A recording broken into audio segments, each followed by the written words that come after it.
O agro é o motor do Brasil, mas vem passando por um de seus momentos mais difíceis. A safra de soja está em queda e o pânico está instalado nos produtores e no próprio governo. Afinal, somos extremamente dependentes do agro. Nossa indústria tecnológica não tem a força que deveria. Mas como a crise no agro está se formando? Quais os impactos disso para a economia brasileira? Como está nossa indústria? E qual o plano do Brasil para se salvar disso? Para a economia brasileira, nada é mais importante que a agropecuária. Nada produz tanta riqueza para o país. Nada faz nossa economia decolar tanto. Claro que existem outros pontos fortes na economia nacional, geralmente atrelados a serviços e consumo. Mas o agro é o setor mais robusto do Brasil. Somos exemplo até no exterior por uma produção agropecuária simplesmente impressionante. Anualmente, o setor agrícola brasileiro vende toneladas a se perder de vista, tanto no mercado interno, mas especialmente para o mercado externo. O agro põe a comida na mesa do brasileiro. Põe a comida na sua mesa. Por mais que algumas pessoas, absurdamente desinformadas, digam o contrário. Você pode detestar os grandes produtores nacionais de agricultura e pecuária, mas não pode negar a importância deles. A agropecuária é simplesmente responsável por 20 a 25% do PIB do Brasil. Esse número já seria alto para qualquer país e se torna duplamente mais impressionante quando estamos tratando de uma das 10 maiores economias globais. O agronegócio brasileiro é tão forte que hoje é equivalente ao PIB da Argentina. Um feito incrível, de fato. Mas, infelizmente, essa importância também é um problema para o nosso país. Somos dependentes do agro. Óbvio que é ótimo que o setor nos dê riquezas, orgulho e alimentos. Mas é péssimo que uma crise no agro possa ser o ponto de partida para sérios problemas da economia do país. Um país só é verdadeiramente rico e desenvolvido quando múltiplas partes de sua economia formam a argamassa de sua prosperidade. Todo ano, nós vemos nos jornais a notícia econômica mais importante para o país. Quando o PIB do Brasil cresceu ou caiu nos últimos tempos, sempre a agropecuária era o setor de destaque do PIB. Mesmo em crise, crescia. Hoje, isso não é mais uma realidade. A quebra da safra de soja jogou um balde de água fria no que era para ser o melhor ano da história do agro. Foi um ano bom, ao mesmo tempo que foi um ano ruim. Pode parecer confuso para você, mas logo eu te explico e vai fazer sentido. Mas antes temos que nos perguntar, como quebrar a dependência do agro? Talvez fazendo o que tornou o agro tão forte no país. Eu sei que existe todo um discurso que vende as riquezas naturais do Brasil como nosso grande trunfo. E isso é verdade. Mas essa afirmação por si só não conta a história completa do país. O agro brasileiro estava morto 50 anos atrás. Nossas terras, tão ricas hoje, eram inférteis há pouco tempo. Como isso mudou? Com algo simples e prático, mas que às vezes nosso governo esquece que existe. Investimento em tecnologia. Dê uma olhada nos principais estados produtores da atualidade. Muitos deles estão no centro-oeste, como Mato Grosso do Sul e Goiás. Nessa região, há alguns biomas, mas o principal é o Cerrado, e ele é caracterizado por ter um solo extremamente ácido e cultura. Plantar por lá era uma luta, mas tudo começou a mudar na década de 80, e uma revolução aconteceu na agropecuária brasileira. Uma revolução que transformou o país e o enriqueceu. Desde o Brasil colônia, atividades extrativistas, agrícolas ou de mineração formaram o cerne econômico brasileiro. Com a industrialização mundial, industrializar o Brasil passou a ser uma prioridade de praticamente todos os governos. É por isso que a cada 4 anos você ouve os políticos falarem que, se eleitos, eles irão reindustrializar de verdade o Brasil. Eles nunca fazem isso, ainda que torrem bilhões tentando. Dentre indústria, extrativismo, mineração e agropecuária, o último grupo foi o que experimentou o salto mais absurdo das últimas décadas. Quando éramos colônia, pau-brasil, cana-de-açúcar, diamante e ouro eram a natureza do crescimento nacional. Com a independência e o início do século XX, veio o café. Produzíamos muito mais café do que éramos capazes de vender. Getúlio Vargas chegou a ordenar que milhões de toneladas de café fossem queimadas para nunca chegarem ao mercado e assim fazerem os preços dispararem. Mas café não pode sustentar um país para sempre, e o agro foi escanteado pelos governos brasileiros. A moda passou a se investir na indústria nacional. Assim, o Brasil se tornaria de primeiro mundo. Mas mesmo nessa época, o agro foi muito importante. Com os lucros obtidos no ciclo do café, os estados brasileiros conseguiram investir em urbanização, linhas ferroviárias, rodoviárias e na abertura de fábricas. Porém, na década de 70, surgiu algo que transformaria de vez a agropecuária do Brasil e criaria o grande motor da economia brasileira: a Empresa Brasileira de Pesquisa Agropecuária, ou simplesmente Embrapa. Ela foi criada em 1973, com o objetivo indicado pelo próprio nome: promover o desenvolvimento da agropecuária brasileira com base em pesquisas e tecnologia. Na década de 70, o governo brasileiro já tinha entendido que o agro era essencial para o crescimento do país, mas que para ele continuar relevante, precisava se modernizar depois de anos escanteado. Já não vivíamos mais no mundo como Brasil colônia. A globalização já havia chegado e os produtos agrícolas brasileiros competiam com o do mundo inteiro, dos países mais remotos aos mais poderosos. No mercado concorrido, o que se destaca é a qualidade. Se a produção brasileira não fosse moderna e tecnológica, com base na ciência, o agro padeceria. Então o governo, por meio da Embrapa, passou a custear bolsas de estudos para alunos brasileiros nos maiores centros de pesquisa do mundo. Foram criados centros de pesquisa nacionais especializados, onde cada item cultivado seria estudado a fundo, como trigo, arroz, feijão e soja. O ponto central que fez a Embrapa valer a pena foi a reabilitação de solos inférteis no Cerrado. Isso porque, durante os ciclos do açúcar e do café, existia algo em comum. Os produtores queriam distância dos estados do Centro-Oeste, concentrando-se no Nordeste e no Sudeste. O Cerrado era o culpado disso, por ser hostil à agricultura na época.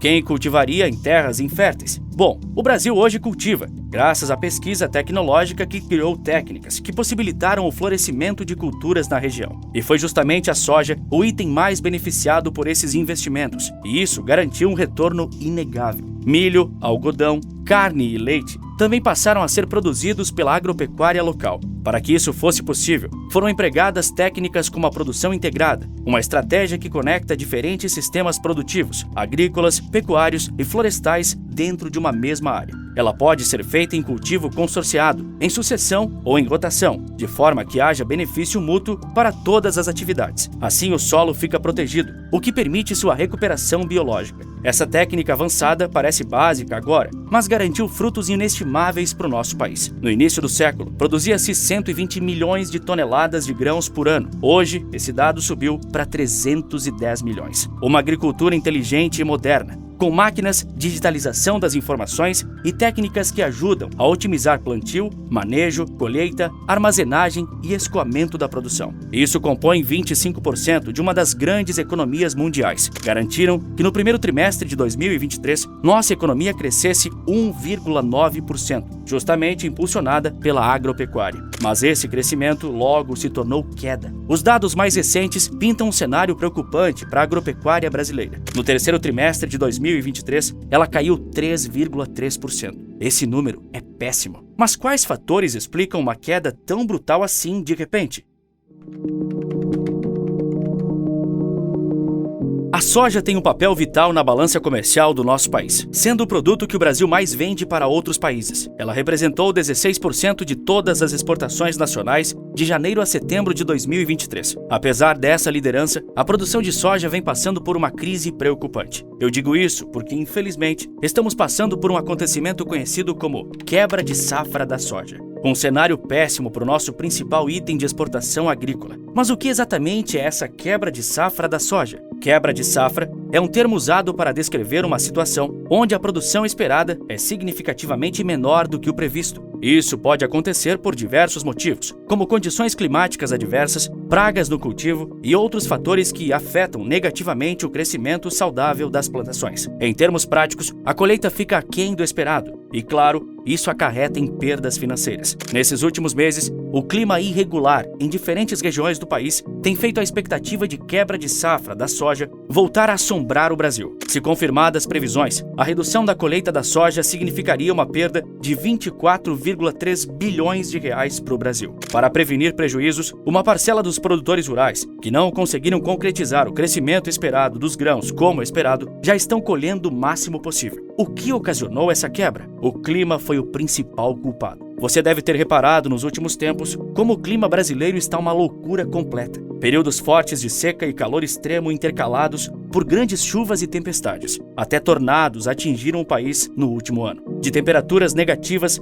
até termômetros acima de 50 graus. O país viu e sofreu de tudo. O fenômeno climático batizado de El Niño aterrorizou os agricultores e pecuaristas. E se existe uma atividade econômica fortemente impactada pelo clima, essa atividade é a agropecuária. Não tinha como ser diferente. O Mato Grosso é um bom exemplo de quem sofreu por causa do El Niño. O fenômeno gerou os chamados veranicos, que significa 20 dias ou mais sem chuva, e isso afetou terrivelmente a produção no fim de 2023. Historicamente, a maior quebra já registrada no Mato Grosso foi de 11% na safra de 1989. O braço de agro do Banco Itaú está prevendo perdas de 20% no estado agora. Curiosamente, a Argentina, que tem uma economia inteira do tamanho do nosso agro, está passando por uma situação inversa à nossa e deverá dobrar a produção de soja. Mas não é só o El Niño um problema para o agro. Outro fenômeno, chamado de Laninha, também pode atormentar os produtores rurais. Diferente do irmão, o Laninha se caracteriza por esfriamento dos mares, baixando as temperaturas. Isso pode acarretar em geadas na região sul do Brasil, que também tem um agro muito forte, lá por meados de junho. Os fatores climáticos que levam à quebra de safra também enfraquecem a demanda pela soja e, consequentemente, o preço recebido pelos produtores, facilitando que eles enfrentem dificuldades no curto prazo. A safra de milho também vem passando por uma queda. Essa quebra de 11 milhões de toneladas pode virar, num piscar de olhos, uma perda de quase 12 bilhões de dólares. A área de plantio de milho da primeira safra recuou 11% e é projetado que a segunda safra tenha uma redução de 5% na área a ser plantada. Novamente, houve uma perda de produtividade impressionante por conta da estiagem e do calor. No Paraná, segundo o estado mais atingido pela quebra dos grãos, tanto o calor quanto as chuvas fortes desempenharam um papel na criação desse problema, que, se sair do controle, poderá gerar uma crise terrível. Uma crise que seria fruto de uma dependência quase inacreditável de um só setor da economia. Um país dessas proporções, que se diz tão rico, não pode sofrer diante de condições climáticas fora de nosso controle. Diante desse cenário, o governo tem um plano ousado para reativar outros setores e daqui a pouco vou te contar esse plano que tem tudo para dar errado. As previsões para o agronegócio brasileiro em 2024 variam. O valor total da produção provavelmente vai cair e o endividamento rural tende a disparar. Jamais houve um El Niño horrível como esse, reduzindo as chuvas no cerrado brasileiro. Além de afetar as lavouras, as pastagens também sofreram. O gado emagreceu, tirando o sono dos pecuaristas. Por enquanto, tempos de vacas magras não é apenas um dito popular, como também uma realidade em muitas fazendas brasileiras. Se a situação sair de controle, se tornará inevitável que o seu bolso sinta o impacto dessas quebras de safra. É como um efeito borboleta. Pode parecer algo distante de nos afetar hoje, mas daqui 6 meses pode arruinar seu planejamento financeiro mensal. Não é um exagero. Veja só o caso do arroz. Ele está passando por um período de alta e é difícil não se assustar quando vamos ao mercado comprá-lo. Entre as poucas boas notícias está uma grande safra de café, um mercado em que o Brasil é líder global. Em 2024, bons gestores precisarão se mostrar de uma vez num cenário incerto. Às vezes, o que é bom apenas está precedendo algo muito ruim, como foi exatamente o caso da soja. Coincidência ou não, justamente nesse ano de turbulência climática, o governo federal cortou os recursos destinados à subvenção do seguro rural. A subvenção é uma ajuda do governo para tornar a contratação do seguro viável aos produtores. O orçamento destinado ao seguro rural deste ano, de 933 milhões de reais, é o menor desde 2020. No fim do dia, o agro ainda é o que sustenta o Brasil, mesmo quando ele passa por uma queda de 3%. Mas será que é certo continuarmos tão dependentes de um setor tão suscetível a fatores externos como o próprio clima? Não há uma forma de manter o agro importante enquanto o resto da economia também se solidifica? Bem, existe uma forma. A verdadeira questão é: o governo é capaz de executá-la? A industrialização brasileira foi bem atrasada em relação ao mundo. Os esforços iniciais de fomentação da indústria só vieram a acontecer durante o Brasil Império, mais especificamente durante o reinado de Dom Pedro II. Mesmo assim, a indústria ainda era escanteada pela produção de café. 200 anos se passaram e a agricultura brasileira dá muito mais orgulho que a indústria. Sinceramente, depois de tudo que vimos de nossos governos, como seria diferente? A maior parte dos grandes projetos de industrialização do Brasil foram um fracasso vergonhoso. Durante certo período, tentamos copiar os tigres asiáticos. O grupo de nações Coreia do Sul, Hong Kong, Singapura e Taiwan se destacaram entre os anos 60 e os anos 90 por uma industrialização absurdamente rápida. A tentativa do Brasil em copiá-los não deu muito certo. Claro que tivemos sucesso em certos setores. Posso citar alguns como exemplo, caso não acredite em mim. O próprio agronegócio é a principal força industrial da nação por conta da agroindústria. Mineração, petróleo e gás também são outros bons exemplos. A indústria de aviação também. Afinal, A Embraer é um orgulho nacional. Nós temos ótimos parques tecnológicos espalhados pelo país. Em 2019, essas empresas geraram um faturamento de 3,7 bilhões de reais e empregaram mais de 43 mil pessoas. Os números recentes variam, mas calcula-se que existam 55 parques tecnológicos em todo o país. É um número ótimo e relevante. Mas você consideraria o Brasil um país na vanguarda tecnológica? Com exceção de segurança bancária, eu diria que não. As principais áreas de atuação dos parques brasileiros são tecnologia da informação, biotecnologia, economia criativa e agronegócio. Novamente, isso mostra a força do agro e como a indústria e os parques tecnológicos, apesar de importantes, não são os motores centrais de nossa economia. Porém, o governo diz querer mudar esse cenário de um Brasil com poucas fábricas produtivas quando comparado aos grandes países. Por isso, ele lançou um grande plano para fomentar o setor. Assim, o governo diz que realizará uma neoindustrialização, seja lá o que isso signifique.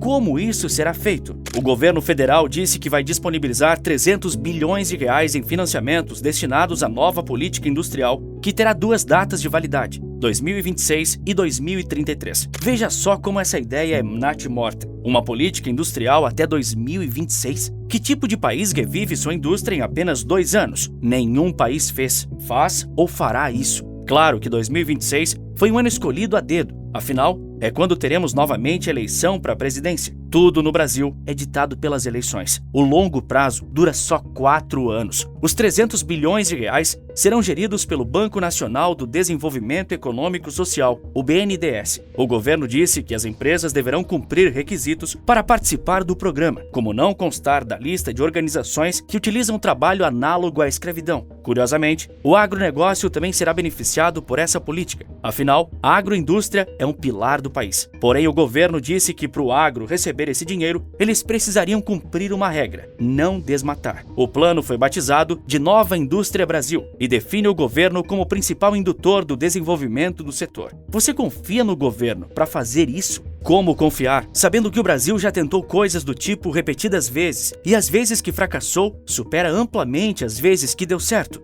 O plano prevê a redução de prazo para registro de patentes. Hoje são quase 7 anos. A ideia é que passe a ser 2 anos. As autoridades também criarão um programa de apoio ao desenvolvimento tecnológico da indústria de semicondutores e displays. Eles pretendem disponibilizar 20 bilhões de reais para ampliação das exigências de sustentabilidade de automóveis e para estimular a produção de novas tecnologias de mobilidade. Por muitos anos, o setor automotivo recebeu generosos benefícios fiscais e, mesmo assim, os carros continuaram caros. Será que isso vai mudar agora? Vamos esperar para ver. O Complexo de Saúde Nacional agora terá a meta de produzir, até 2033, 70% das necessidades brasileiras em medicamentos, vacinas, equipamentos e dispositivos médicos. O governo ainda quer promover a indústria verde, reduzindo em 30% a emissão de CO2 proporcionalmente ao PIB do setor, e ampliar em 50% a participação dos biocombustíveis na matriz energética de transportes. Para a tecnologia de defesa,